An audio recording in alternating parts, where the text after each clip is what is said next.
설교를 오늘 이렇게 세 번째 합니다. 오늘 본문에는 예수님께서 행하신 두 가지 치유 사건이 기록되어 있죠. 우리가 다 읽었으니까. 그리고 그 내용들은 이미 다 아시고 계실 줄 압니다. 물론 처음 읽으신 분은 생소하겠지만 대부분은 다 알고 있는 내용들인데요. 12살 된 죽어가는 딸을 고쳐달라고 예수님 앞에서 나온 회당장 야이로의 간청이 있었고요. 12년 동안 혈루병으로 고통스러웠던 한 여인이 이렇게 예수님의 옷자락을 뒤에서 만짐으로 치유받은 그런 사건이 기록되어 있습니다. 오늘 읽지는 않았지만 그 회당장 야이로에 간구했던 사건이 사실은 그 후에 계속 기록되어 있습니다. 다 읽지 못했지만 그러고 보면 오늘 이 두 사건은 마치 혈루병을 앓던 여인의 이야기가 가운데 샌드위치처럼 끼어 있습니다.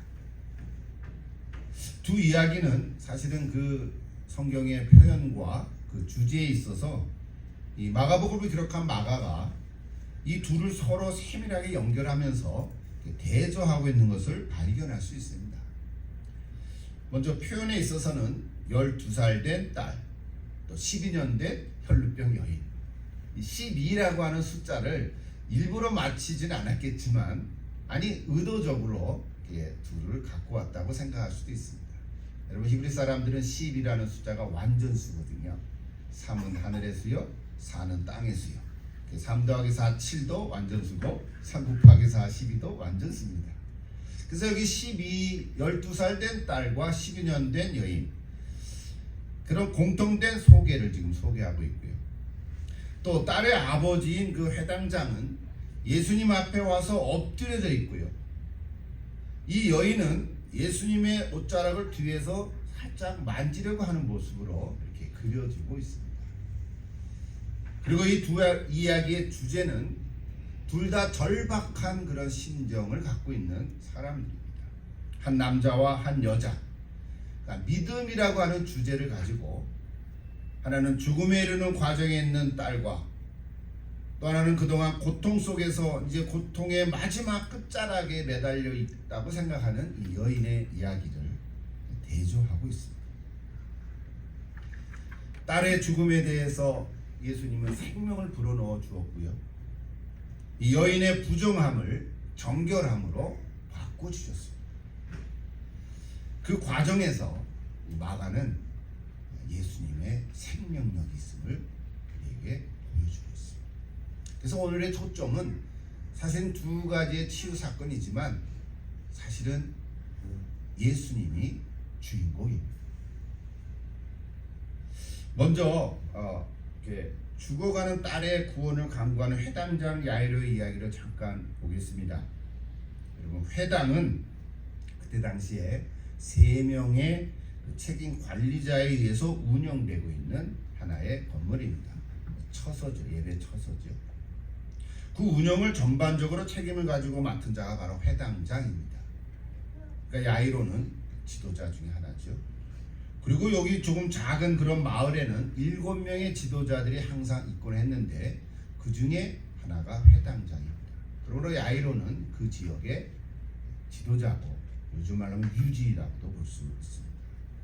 자, 이런 지도자급인 회당장이 예수님 앞에 와서 발 아래 엎드려 간청하는 모습은 참 이렇게 예사로운 일이 아닙니다. 그저 그냥 쉽게 참 겸손하구나 이렇게 얘기할 수 있지만 겸손을 떠나서 자신의 위치와 그 모습을 다 내려놓고 이렇게 엎드려 간청하는 그 모습을 우리는 봐야 할 것입니다. 그래서 마가는 오늘 읽기 이전에 마가복음 4장 말과 5장에 다른 두 가지 사건을 또 얘기를 하고 있습니다. 이게 다 할 수는 없지만요. 거기서 일어난 그 갈릴리 저편이죠. 갈릴리 저편, 배를 타고 오기 이전에 그 저편에서는 예수를 맞은 귀신 들린 거라사인을 소개하고 있습니다. 이 귀신이 그냥 하나가 아니라 많다 그래서 군대 귀신이라고 표현했는데 그 군대 귀신을 내쫓으면서 그 귀신들을 2,000마리라는 돼지떼에 들어가게 해서 돼지떼가 바다에 몰살하는 그런 사건을 기록하고 있습니다. 반면에 갈릴리 2편에서는 예수를 찾은 회당장 야이로의 이야기를 이렇게 대조하고 있습니다. 귀신이 나를 괴롭게 말라고 간청했을 때 예수님은 그 간청을 듣지 않고 무시하고 오히려 내쫓아버리고 말았습니다. 그러나 내 딸을 고쳐달라고 간청한 야이로의 그 간구는 들어주시고, 야이로는 예수님에게 그런 능력이 있음을 믿었고요. 딸이 있는 곳으로 와서 손만 얹어주면 딸이 나으리라고 믿었습니다. 딸의 목숨을 살릴 수만 있다면, 우리 요즘 말로 하면 아비로서 못할 일이 어디 있겠습니까? 한 인간의 무력함도 또 유대인 교회 성전 체계에 있어서 회당장의 그 지도자급에 있는 그 위치 정도는 아무것도 아니라고 생각할 수 있습니다. 오늘 우리도 그럴 수 있지 않겠습니까? 꼭 질병이 아니더라도요, 이런 절실한 사건을 아마 오늘 저와 여러분도 갖고 있으라고 봅니다. 현재는 아니더라도 과거에 그랬을 수도 있고요, 지금도 그럴 수 있고요, 또 앞으로도 그런 절실한 사건이 우리 가운데 있을 수 있습니다. 그럴 때 나의 능력이나 어떤 지위, 또 자존심, 또 나의 인생 계획, 이런 모든 주변에 있는 것들을 다 내려놓고 나는 아무것도 아니다라고 생각하고 하나님께 온전히 나가서 간구할 수가 있겠는가? 그것을 우리 한번 먼저 생각해 볼 수 있습니다.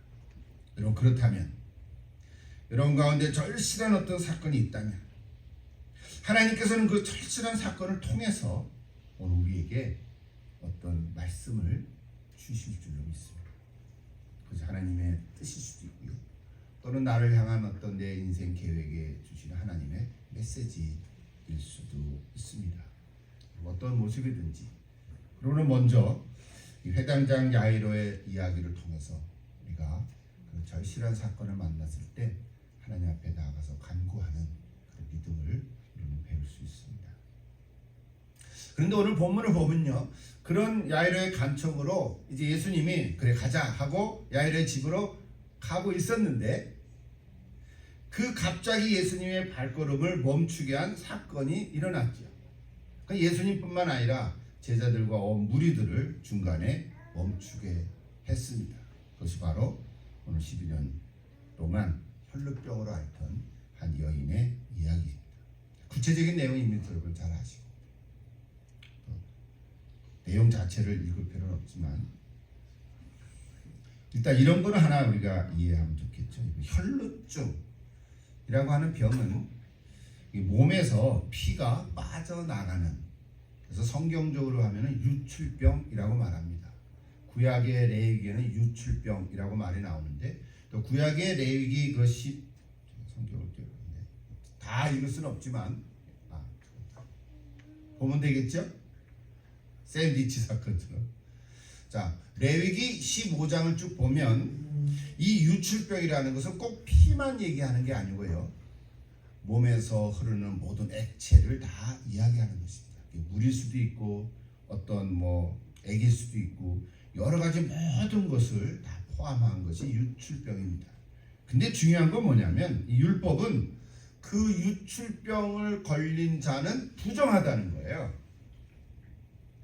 부정한 그 병을 갖고 있는 이 유출병 환자는 격리될 수밖에 없죠.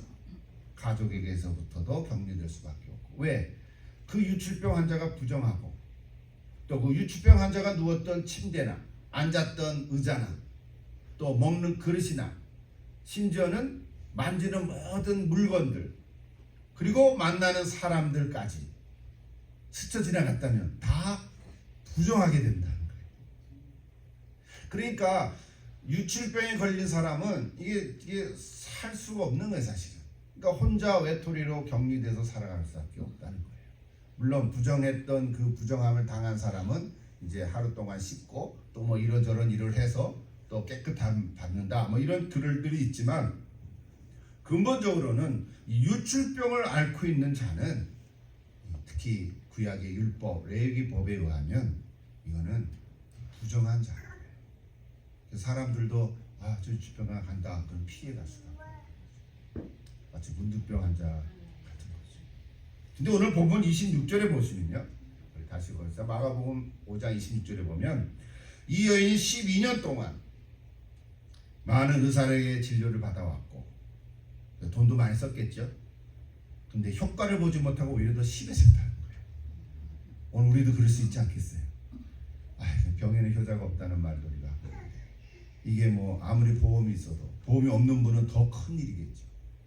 이게 뭐 하나 가도 몇백 불, 몇천 불, 몇만 불 금방 되지 않겠어요? 이 여인도 그런 거예요. 여러분 생각해 보십시오. 그 고통은 이루 말할 수가 없을 거예요. 물론 오늘 기록에는 없지만 가족이나 친구나 아는 사람들도 다 떠나가고 이제 혼자 남았을 수도 있습니다.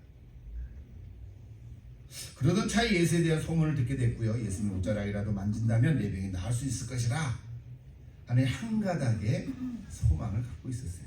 그것이 믿음이 됐죠. 이 놀라운 이 한 가닥의 믿음을 이 여인은 실천했다는 거예요. 여기 중요한 거죠. 생각은 다 할 수가 있겠죠. 근데 그것을 실천에 옮겼다는 거예요. 근데 이건요 쉬운 일이 아니었잖아요. 그 배경을 알아야 되죠. 아까 얘기했던 혈루병은 부정한 병이라고 그랬고 누구든지 만나면 부정이 된다 그랬잖아요.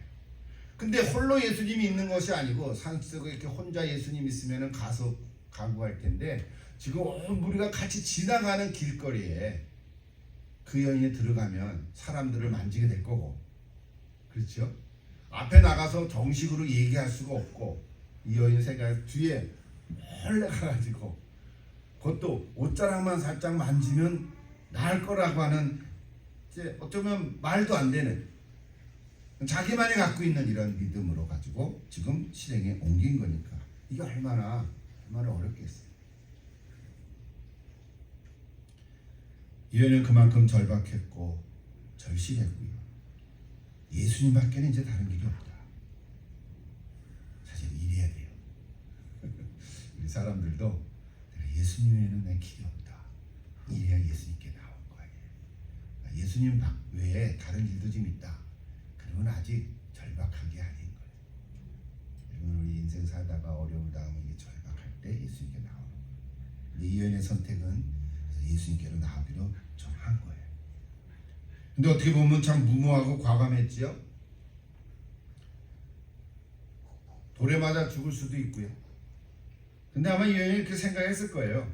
내가 죽을 판국에 뭔 짓을 못하겠느냐. 지푸라기라도 잡을 만한 그런 상황 속에 내가 뭘 못하겠냐. 아마 그런 심정 아니었겠습니까? 그래서 자신을 철저히 숨기고요. 부정한 손을 사람들을 밀치고 필사적으로 예수님께 접근을 시도했어요. 자, 이 과정에서 이미 닿은 사람들은 여러 명 있지 않았겠어요? 그들은 이미 어떻게 됐어요? 다 부정한 사람이 돼버리고 말았어요. 근데 이 여인은 상관없어요. I don't care. 다른 사람을 부정하게 하면서까지도 자신의 병을 낫겠다고 하는 이 여인의 믿음을 혹시 우리는 굉장히 이기적이 아니야? 라고 생각할는지도 모르지만 이 여인은 그것보다 내 병이 나은 게 더 절실했다. 그리고 무엇보다도 내가 예수님을 만나게 되면 예수님까지도 어떻게 돼요? 부정한 자가 되어버리고 마는 거잖아요. 내가 부정한 자인데 예수님을 만나면 예수님도 부정한 자가 되는 거예요. 부정하면 전가되니까, 전이 되니까, 옮겨가니까. 그러나 이 여인에게는 한 가지 믿음이 있었어요. 뭐예요? 내가 예수님을 만지면 옷자락이라도 뒤에서 몰래 만지면 내 병이 나을 것이다. 사실 물어보고 싶어요. 성경에는 없지만 어떻게 이 여인이 이런 믿음을 가지게 됐을까? 생각을 해도 뭐 풀어갈 수가 없어요. 어떻게 이런 생각을 가지게 됐을까? 어떻게 옷자락을 뒤에서 살짝 만져도 내 병이 나을 수 있을까? 잘못하면 미신과 같은 이야기잖아요. 미신과 같은 믿음이에요. 근데 성경은 이 여인의 기록을 해주고 있거든요. 예수님이 부정하게 된다고 하더라도, 그렇죠? 내가 예수님을 만지면, 옷자락이를 만지면 그 옷자락이 부정하니까 그 사람도 부정하게, 만약에 예수님도 부정하게 된다 하더라도 그것까지도 나는 상관하지 않을 거야 라고 하는 믿음인 거예요. 정확한 믿음이에요. 오늘 성경 보면 이런 계획대로 잘 진행이 됐습니다. 사람들에게 미안했지만 은밀하게 뒤에 와서 예수님의 옷자락만 살짝 만지고 오늘 빠져나오면 되겠다 해서 만졌어요. 그 성경 어떻게 됐어요? 성공했어. 성공했어. 이제 어떻게만 하면 돼요? 이제 사람들은 다 앞으로 가는데 속도를 놓치고 슬금슬금 이렇게 뒷걸음질 튀면서 빠져나오기만 하면 아무도 모르는 거예요. 나만 병이 싹 낫고 끝난 거예요. 얼마나 멋져요. 임파서블이 아니고 파서블. 여기 나오는 만지다 대다라는 동사 헬라어로 보면 앱사토라는 단어를 썼는데 이 말은 그냥 손을 대다 이 정도가 아니에요. 영어는 타치라고 되어 있는데 또 다른 버전에 보면 잡다, 쥐다 이런 뜻으로 되어 있어요. seize라고 하는 거죠. 이게 더 적합한 것 같아요. 그러니까 그 말은 무슨 말이냐면 그냥 아무 의미 없이 그냥 스쳐 지나가는 것도 타치잖아요. 그죠? 타치인데 그런 타치가 아니라 의도적으로 목적을 가지고 잡았다는 뜻이에요. 그렇다고 뭐 이렇게 느낀 정도로 확 잡을 수는 없잖아요. 잡으면 또 들키니까. 그러나 살짝 됐는데도 대다라고 우리 한국말로 됐지만 아주 중요한 목적과 의도를 가지고 된 거거든요. 그거를 헵사토라는 단어를 써요. 29절 보십시오. 29절. 이에 그의 혈루 근원이 곧 마름에 병이 나은 줄을 몸에 깨달으니라. 아무도 몰라. 나만 한 거예요. 그렇죠? 얼마나 특별히 내가 하나 소개하려는 거예요. 이에 혈루 근원이 곧 마름에. 곧. 이 곧이라는 단어가 이 마가는 여러 번 쓰고 있어요. 곧. 영어로 immediately. 즉시 그런 거죠. 곧. 즉시. 시간이 걸린 게 아니에요. 즉시. 이 단어가 마가복음 5장 끝에 이제 41절, 42절에도 또 나와요. 이거는 이제 야이로의 딸, 그 딸이 이제 그 얘기하려면 시원이가 어차피 죽게 됐잖아요. 가려고 하다가 그 집에서 하인들이 와가지고 아이고 주인님 딸이 죽었습니다. 이제 오셔도 소용이 없습니다. 괜히 예수님 더 번거스럽게 하지 마십시오. 그랬는데 예수님은 아니다. 중에 하나 잔다. 그리고 가셨잖아요. 가셔서 딸을 살려냈는데 그때도 저기 45절에 뭐예요? 곧 일어나. immediately. 제가 저게 너무 재밌어서 좀 사전을 찾아보니까 자료를 신약 성경에 저 단어가 그걸 카이유두스라고 해요. 카이유두스. 유두스라는 헬라말 썼는데 저 단어가 신약 성경에 59번이 나온다 그래요. 근데 마가복음에서만 41번이 나온다는 거예요. 그러니까 마가가 저 단어를 얼마나 즐겨 썼는지를 우리가 볼 수 있죠. 그렇죠? 마가는 지금 첫 복음을 쓴 거 아니에요? 4복음 중에 제일 먼저 썼는데 이제 곧 예수님 날 따르라 그러니까 곧 그물을 버려두고 쫓았느니라. 곧 따르느니라. 이런 곧이라는 단어를 마가는 너무 즐겨 쓴 거예요. 주저하지 않은 거예요. 그런데 여기 오늘 이 혈루병 여인을 앓던 이 여인도 옷자락을 만지자마자 곧 혈루 근원이 맑아졌더라. 그 단어를 쓴 거예요. 신기하지 않으세요? 신기해요. 뭐 말로 설명할 수 없어요.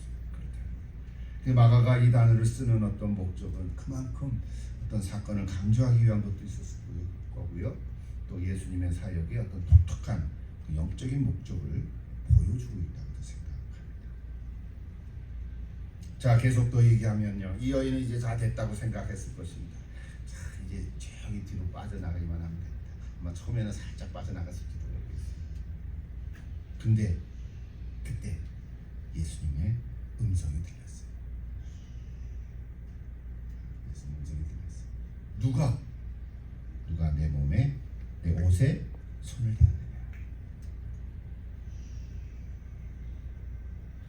순간 몸이 얼어붙었을 것입니다. 순간 몸이 얼어붙었을 것입니다. 이때 제자들은 몸도 아니고 옷에 손을 댄 거 가지고 그러시다고 생각할 수도 있고, 그러면서 아이고 주님, 지금 우리가 이렇게 많고 서로 밀고 댕기고 있는데 누가 주님께 주님의 옷에 손을 대었다고 물으십니까?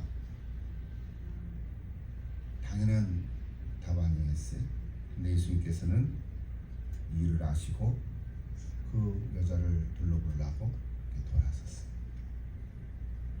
이제는 피할 길이 없다 그랬어요. 이때도 가유두스라는 단어를 썼어요.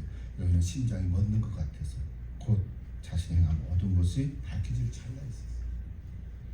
만천에 드러나면 무리들이 돌을 들고 아마 자신을 먼저 죽일지도 모르는 일입니다. 결코 일어나기를 바라지 않았던 일이 일어난 거죠. 우리도 살다 보면 그런 일이 있을 수도 있죠, 그죠? 일어나지 말아야 할 일이 일어날 경우도 있어요. 그때 얼마나 당황스럽고. 자, 이제 결국 여인은 이실직고를 했고요. 자초지종을 설명했습니다. 이제는 죽을 순간만 기다릴 수밖에 없습니다. 이때 예수님이 또 다른 음성이 들려왔습니다. 그것이 34절에 같이 한번 읽으십시다. 예수께서 이르시되 딸아, 내 믿음이 너를 구원하였으니 평안히 가라. 내 병에서 놓여 건강할지어다. 오늘 성경은 뭐 그 앞뒤 이야기들 다 이렇게 생략을 했습니다. 시간이 좀 걸리지 않았겠습니다. 예수님 마지막에 딸아, 네 믿음이 너를. 여러분 여기에 지금 누가 같이 다 있는 거예요? 지금 회당장 야이로도 있는 거 아니에요? 지금 예수님이 자기 딸 구하러 가는 도중에 시간이 얼마나 많이 지체됐겠습니까? 안 그렇겠습니까? 근데 이 야이로가 생각하기에 자기 딸인데 이 여인 보고 딸아 그런 거야. 내 딸이어야 되는데. 그리고 야이로가 예수님께 와서 간구한 게 있어요. 구원을 받아 살게 하소서라고 간청했거든요. 우리 아까 봤지만 그 이야기를 지금 이 여인에게 해주신 거예요. 오버랩이죠.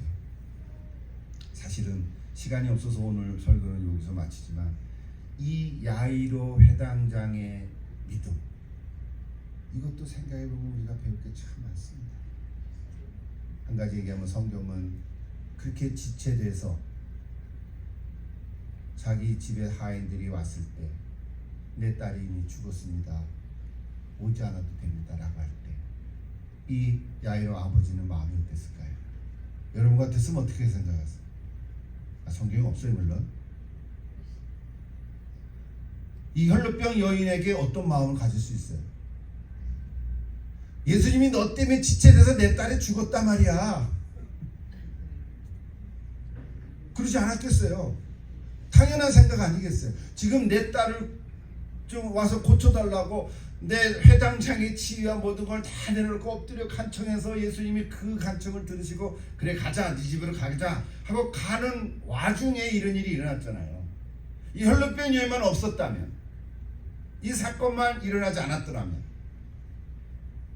예수님이 자기 집에 좀 일찍 도착했더라면 내 딸은 안 죽었을 거예요. 이 생각을 여러분 안 하겠어요? 아마 혈루병 여인을 가서 멱살을 잡아줄 수도 있어요. 보통 인간이라면.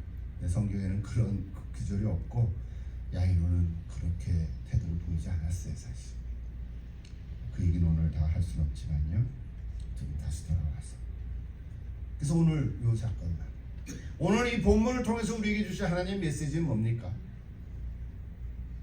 제가 이미 다 얘기를 했습니다만 12년이나 혈루병을 앓고 있던 이 여인, 자신의 부정함을 정결케 하려고 예수님의 옷자락을 만지면 될 것이라고 믿었던 이 여인, 그러나 그 믿음에는 나의 부정이 예수님께로 전가되는 것도 마다하지 않았다는 말이에요.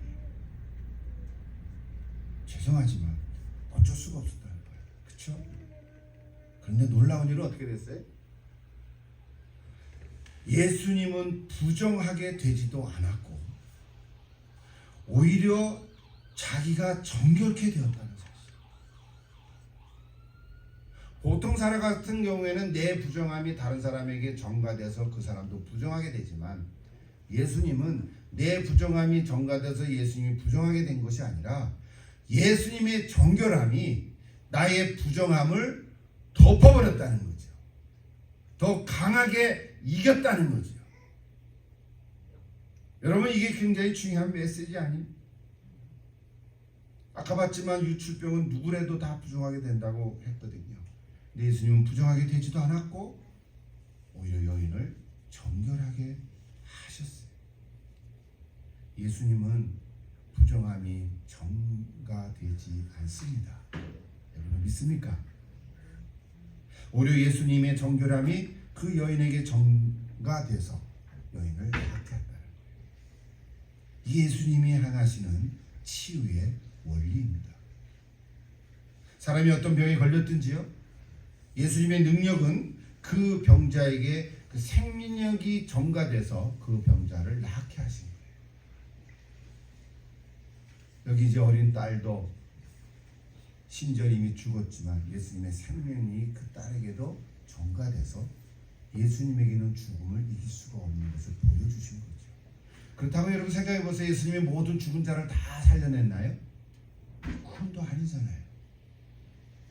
현대의학의 치료 방법은요, 일단 환자를 조사해서 검사하고 그 나온 결과를 가지고 치료하고 약 처방도 하고 혹은 필요하면 수술도 하고, 그래서 수술이 잘 되면 그 다음 뭐예요?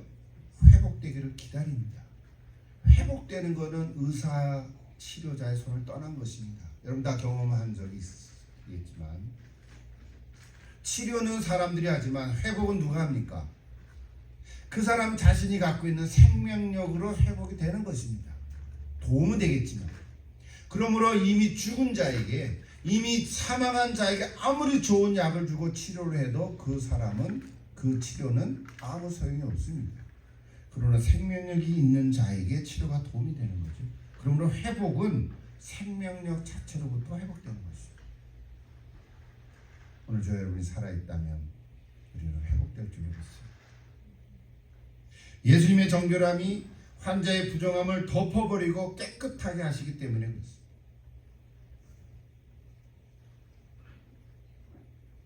예수님의 생명의 능력이 오늘 우리 믿는 자에게도 역사하십니다. 흙으로 지금 받은 인간이, 잘 아시죠? 흙으로 지음받은 인간이 하나님의 생기를 받으면 생명이 된지라 했어요. 창세기 2장 7절이죠. 좀 잘 아는 얘기. 흙으로 만들어서 코에 생기를 넣으니 생명이 됐다. 첫 아담의 모습.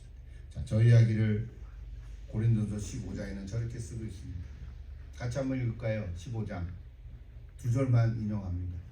육의 몸으로 심고 신령한 몸으로 다시 살아나나니 육의 몸이 있은즉 또 영의 몸도 있느니라.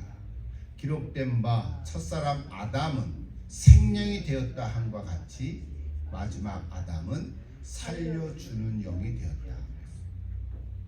첫사람 아담은 생명이 됐다 그랬죠. 창세기 2장 7절에.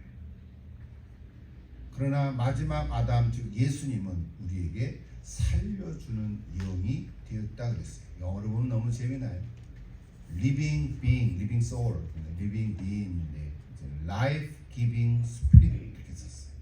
예수님은 우리에게 영을 주십니다. 생명력을 주십니다.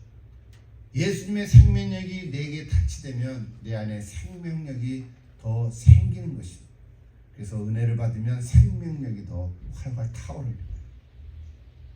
그러므로 이 땅의 모든 사람은 다 한 번은 죽지만 그 죽은 자가 곧바로 천국에 올라가서 부활하는 건 아니에요. 성경은 그렇게 얘기하지는 않습니다.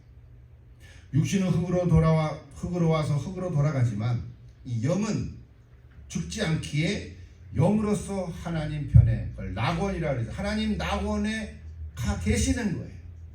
그게 1000년이 되든 100년이 되든 1년이 되든 그 한순간에 밤잠 자고 일어나는 것 같은 그 짧은 한순간에 하나님의 낙원에 거하는 영이 마지막 날에 예수님 다시 오실 때 그 영이 부활의 몸으로 변화됩니다.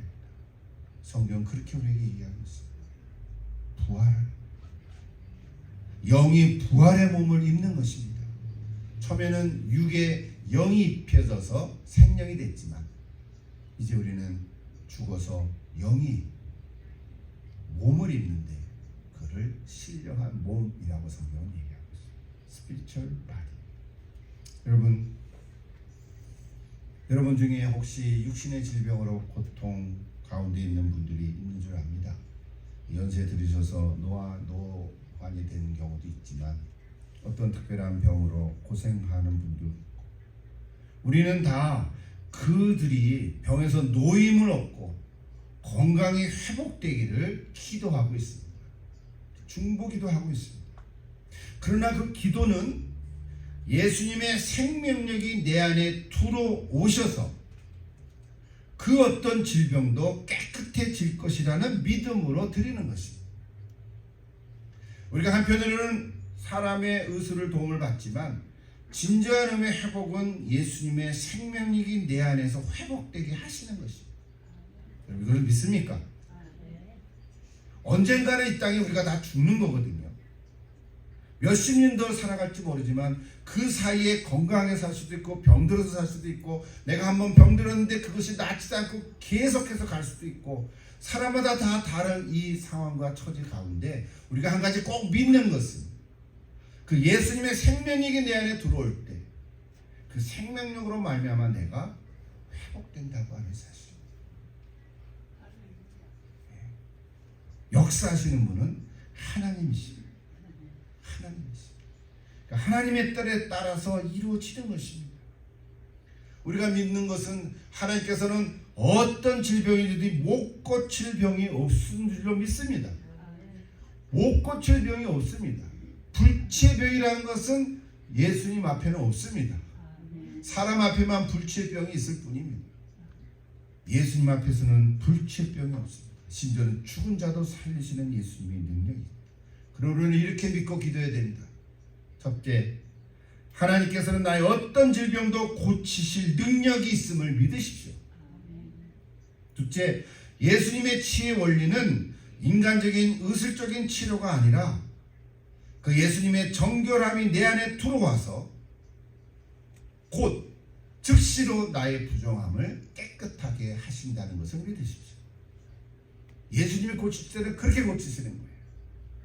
예수님이 한번 고쳤는데 1년 동안 가는 게 아닌 거예요. 고치시면 즉시로 고쳐지고 그 다음에 내가 또 잘못해서 병이 걸릴 수는 있지만, 이런 일들은 선교 현장에 가면 가끔 일어납니다. 기적이라고 우리가 말하는 것들이 그런. 저도 그런 기적을 경험한 적이 있고, 여러분도 아마 한 두 가지는 있을지 모르겠어요. 그것이 다 뭐냐면 즉시 일어나는 예수님의 생명력. 마지막 세 번째는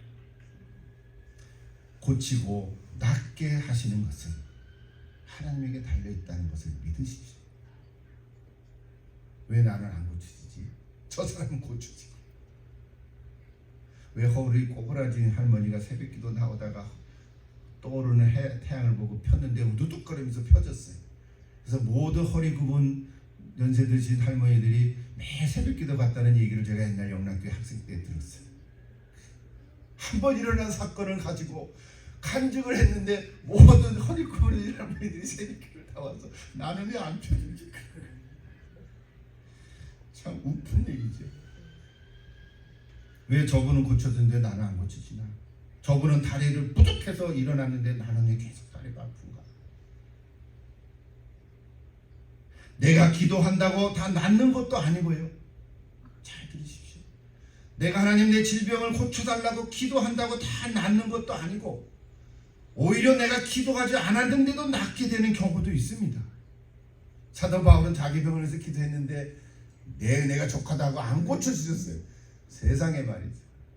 바울은 죽은 자도 살아나는 그런 기적을 일으키는데 자기 병은 안 고쳐지셨어요. 그러나 내 기도가 약하고 부족해서 이렇게 생각하는 것은 아닌 거예요.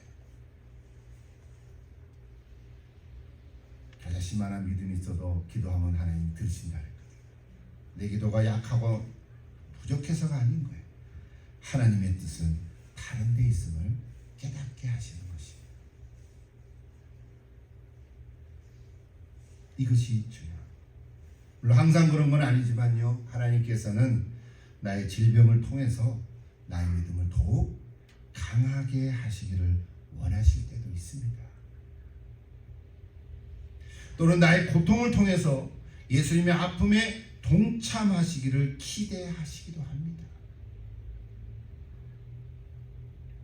궁극적으로는 하나님의 뜻에 순종해서 그리스도의 참된 제자가 되시기를 바라시는 것일 수도 있습니다. 이거는 딱 잘라서 얘기할 수가 없어요. 사람마다 경우마다 다 다를 수 있습니다. 그러나 한 가지, 나를 부르신 그 부르심에 내가 응답해서 또 나를 보내심에 순종하기를 원하시는 그 하나님의 큰 공통된 사역은 똑같습니다. 이것이 바로 그리스도의 제자도입니다. 그러므로 이 모든 것은 사람마다 다르고요. 사람의 상황이나 처지와 믿음에 따라서 그 선택에 따라서 하나님께서 인도하시고 역사하실 것입니다. 우리 모두는 오직 예수님 안에 거하십시오. 거하시는 것. 여러분, 제자 중에 첫 순교자 야고보는 똑같이 감옥에 갇히는데 그냥 내버려둬서 죽음을 당했어요. 그러나 베드로는 감옥에 갇혔는데 하나님께서 끄집어내줬어요. 하나님 차별하셨나요? 12제자 중에 요한은 어려움과 막 고통을 당했는데도 제일 오래 90세가 넘게까지 살려주셨어요. 모든 제자들은 다 각각 흩어져서 복음을 전하다가 다 순교를 했지만 요한은 그렇게 되질 않았어요. 사람마다 다 다른 거예요. 12제자만 얘기해도 이런데 많은 우리 성도들, 하나님의 제자들은 가장 얼마나 많은 다양한 모습들이 있겠습니까? 성도 여러분, 여러분의 질병으로 고통당해도 낙심하지 마십시오. 그러나 기도를 쉬지 마십시오. 하나님께 기도할 때 하나님께서 반드시 응답하셔서 나음을 허락해 주시고 하나님께 영광되게 해 줄 줄로 믿습니다. 예수님은 부정한 사람을 만나도 부정함이 전가되지 않고 오히려 예수님의 정결함이 그 사람에게 전가돼서 깨끗하게 하십니다. 이것이 오늘 본문을 통해서 우리에게 주시는 하나님의 메시지입니다. 사순절을 보내고 있습니다. 예수님의 십자가 보혈이 저 여러분의 심령에도 거하기를 기도하고요. 우리가 저 예수님 때 예수님 십자가 보혈 믿고 기도했잖아요. 예수 믿는 거잖아요. 그러나 지금도 또한 신체적으로도 여러분 머리부터 발끝까지 내 몸의 어떤 기관들, 겉으로 보이는 기관이나 보이지 않는 속 내장의 모든 장기까지도 저렇게 기도하고 싶습니다. 예수님의 십자가 보혈이 여러분의 머리부터 발끝까지 우리 신체의 겉모습과 속의 내장까지도 예수님의 십자가 보혈이 덮어주고 타치돼서 그 부분들이 회복하게 되실 줄로 믿습니다. 아멘. 이런 것을 믿고 기도하세요. 이런 기도 시간 가지고 싶은데요. 이제 설교를 마치고 잠깐 1분만 같이 기도하면 좋겠습니다.